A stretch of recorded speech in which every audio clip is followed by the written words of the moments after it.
Nupi ama nungtigi makongna chatuna tureldagi ising holami. Chafu ani mareng manda chai toroga nakan yalaga holami. Adubu noma magi chafu amadi crack chalaktuna ising yurami. Aduna ising pik thana purakpa chafu adu lambida yuhobana mayum yorpa matamda tangkai khakta ngairami.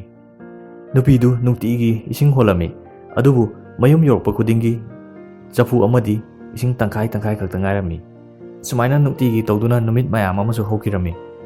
Crack chatpa chafu adu masa matomda nungaijaramde. Mana chafu atopa amaduda yengami amadudi ising pik thana yarga leibadu urami.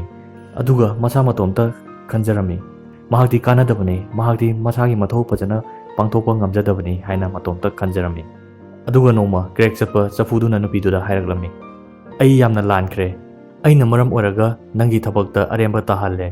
Aigi punsidi belu leitaraba kanadaba amani haina masa matomta yam nungaitana nupiduda hairami.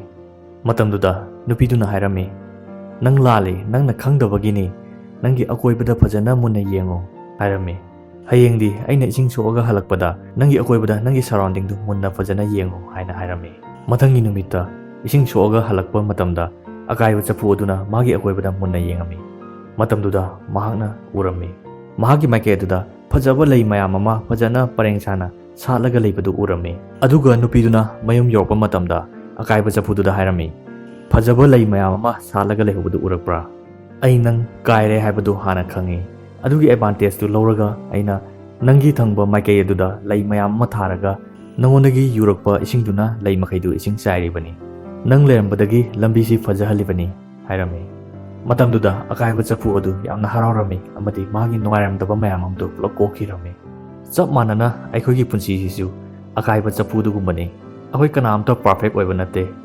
Aduga aikoina akaiba chafudu adudongna akoisi kairabani kanadrabani useless amani haina khanjaroidamni. Akoisi kanamta kanadre useless oire haiba leite. Mikpum kurimaki kanaba lei haibani. Chafudu adu pawba crack chalapau mai kanabadu lei haiba takpani. Aduna aikoina punsida down oire khanba lekha tare khanba matamduda aikoina isai tomta kanadraba amani haina khanbagi mahutta aikoigi akoibada yenglaga opportunity thiraga akoigi lekha tare ba timing dugi advantage tu lowna hotnasi. Aduga aikoigi value amadi aikoigi purpose tu aikoigi life ki purpose tu fangnaba hotnasi haibani. Mayam wari asi kanaba amani haina khanbiragadi like tobiramu amadi subscribe toba kabiganu. Mayam sigumba kanaba oiba yaba wari mayama matang taminasi.